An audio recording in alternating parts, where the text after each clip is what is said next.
gold and silver has withstood Mhm. many thousands of tests over many thousands of years. And it goes back to that supply and demand and the fact that this is indestructible. So yeah, that's their preference. Look, the WEF came out and said by 2030 you will own nothing, right?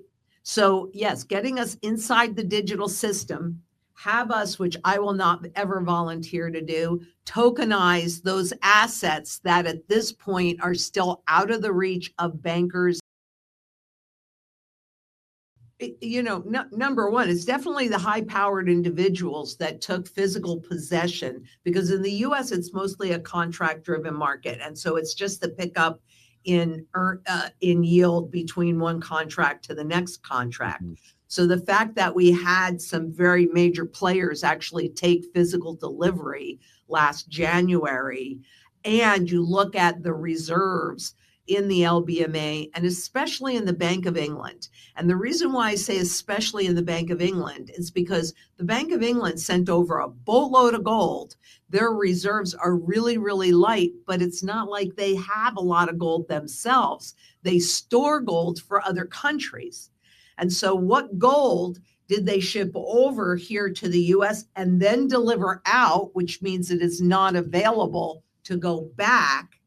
And so what we've been witnessing, number one, I think that the powers that be are losing control of the gold and silver market, and Mm. that's why we're seeing the prices rise.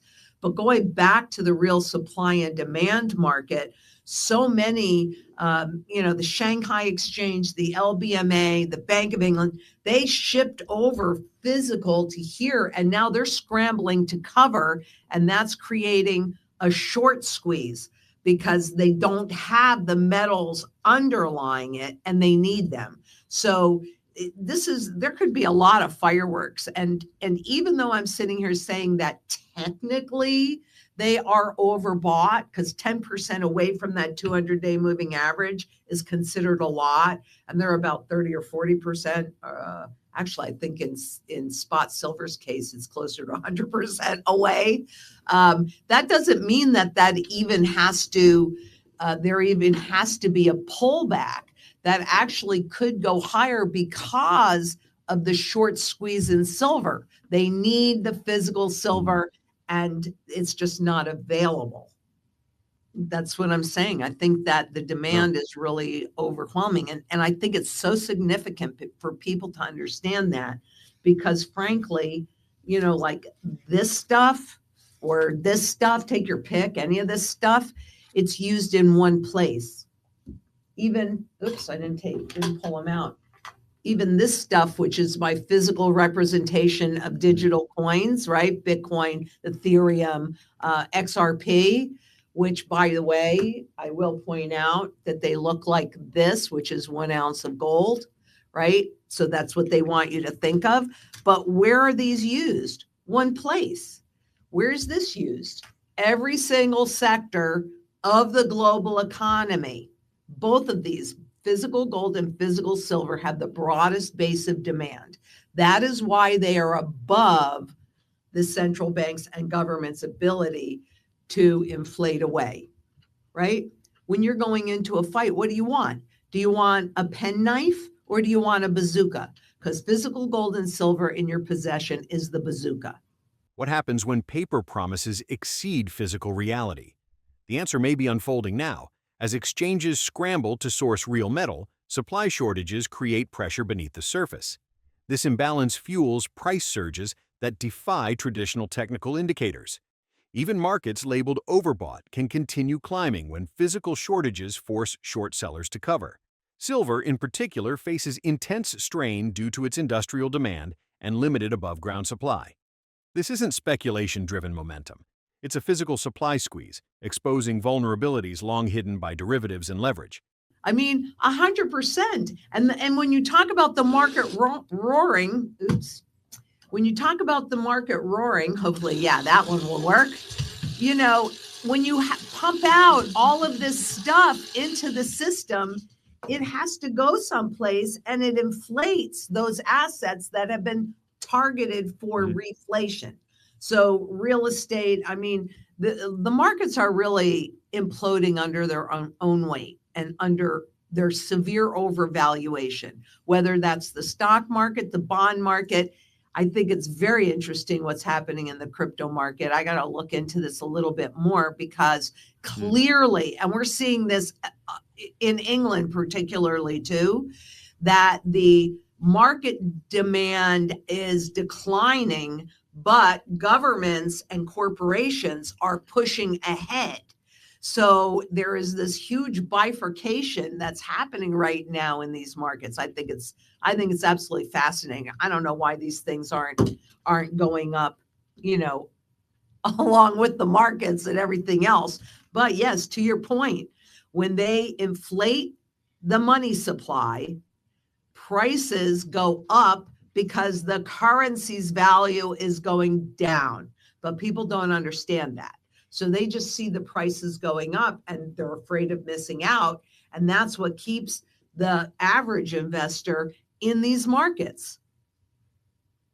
And that's why they get to rob them every single time. It's a wealth transfer mechanism from the few to the many. And it's the many, the public, that have really virtually no voice in anything, to be honest with you, that is the worse off. Because it's a Ponzi scheme, right? And Ponzi schemes always need two things. They always need new players, new money coming into the system, and they need your confidence. Those are the two key things that they must always have. So the central banks, I mean, their job is to maintain the confidence, right? And they're not doing a very good job of it.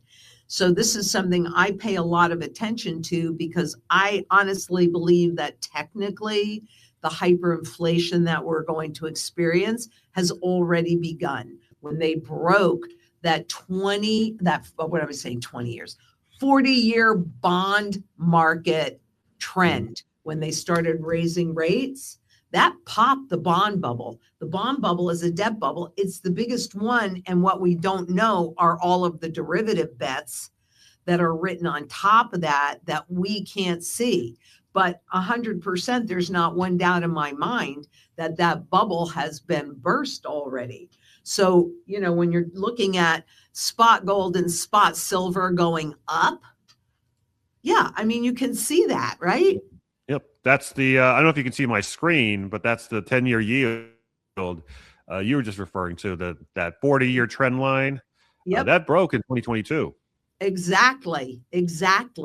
And they always like distance between what their policy is and when the public actually understands it. And my bet would be not probably 1% of the population understands that trend cycle was broken in 2022.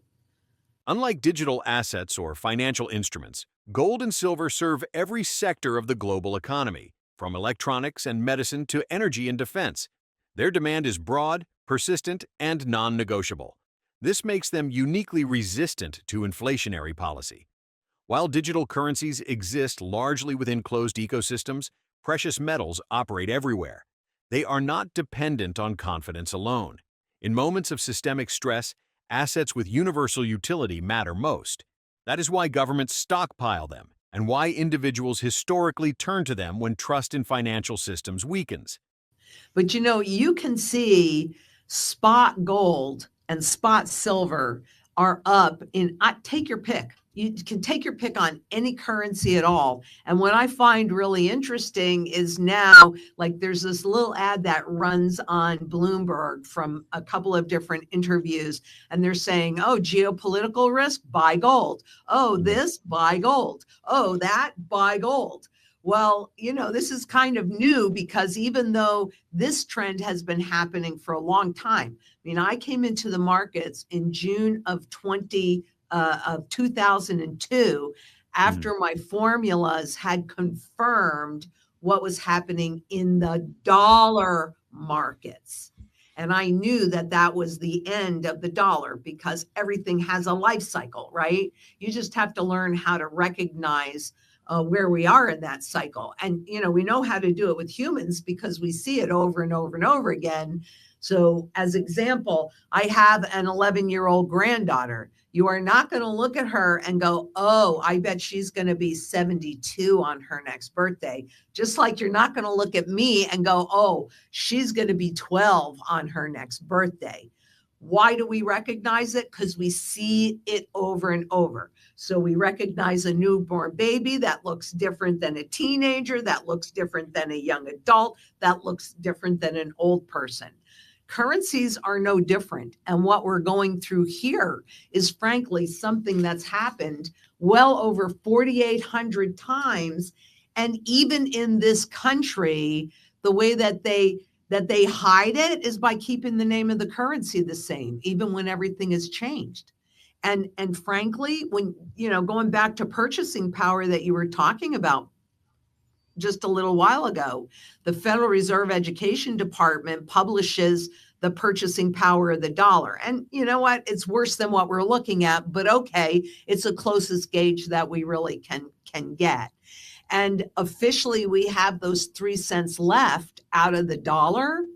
But what happens when you get to zero, right? You've got to attack principal. Well, how can you attack principal? You could do it through negative rates, and they experimented on that in 2009 and for quite some time. And look at the upheaval that carry trade has created for the yen or even for the dollar carry trade, right? But yeah, I think that because of this and the level of unpayable debt and the fact that the only tool that central bankers have is more of the money printing, more of this. That's all they have.